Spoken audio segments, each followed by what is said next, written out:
नमस्कार, मी श्वेता भालेकर परब. आपण पाहताय TV9 मराठी टॉप 9 या बातमीपत्रात सर्वांचं स्वागत. सुरुवातीला पाहणार आहोत टॉप 9 राजकीय बातम्या.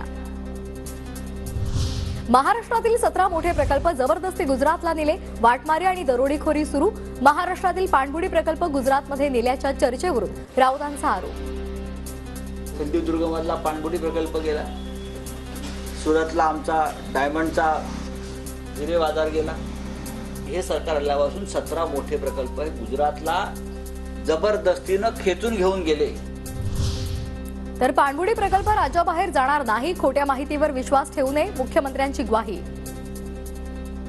खोट्या बातम्यांवर विश्वास ठेवू नका. इथं केसरकर आहेत. मी सकाळी उदय सामंत मंत्र्यांशी बोललोय. हा जो प्रकल्प आहे तो आपल्या राज्याचा प्रकल्प आहे. तो राज्यातून बाहेर जाणार नाही.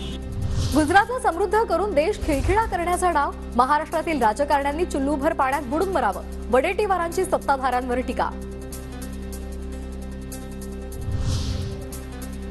महाराष्ट्रातील उद्योग बाहेर जात आहेत यावर बोलण्याची ताकद नारायण राणेंमध्ये नाही.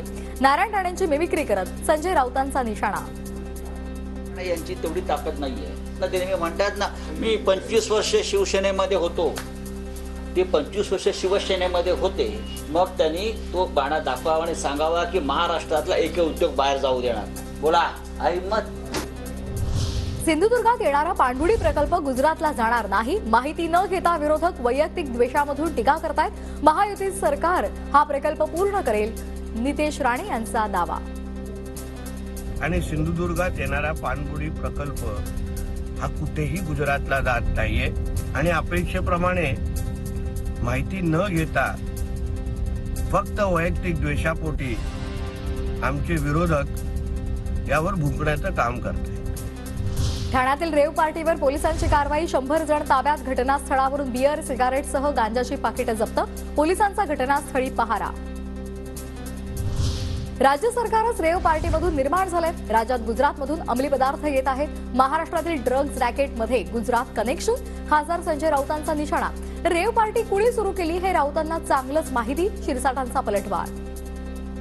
पार्टीतून निर्माण झालं. कॅबिनेटने रेव पार्टीच आहे ती. पहा ना तुम्ही, पैशातून निर्माण झालेलं सरकार.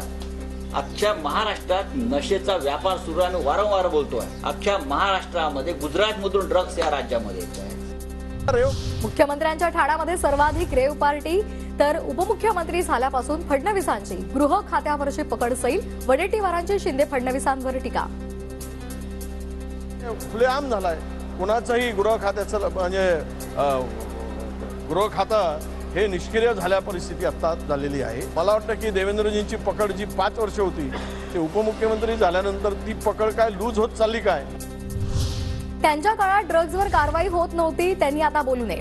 आम्ही मोठ्या प्रमाणात अंमली पदार्थ विरोधी कारवाई करतोय. मुंबई पोलिसांनी 5000 कोटींचे ड्रग्ज आतापर्यंत पकडले. मुख्यमंत्री शिंदेंचं विरोधकांना उत्तर. पार्टीमध्ये झालंय, त्याचा गुन्हा दाखल झालेला आहे. 5000 कोटीचा ड्रग मुंबई पोलिसांनी पकडलेला आहे. आणि म्हणून त्या विरोधी पक्षाला आरोप करण्याचा अधिकार नाही. त्यांच्या काळात तर काहीच पकडत नव्हते.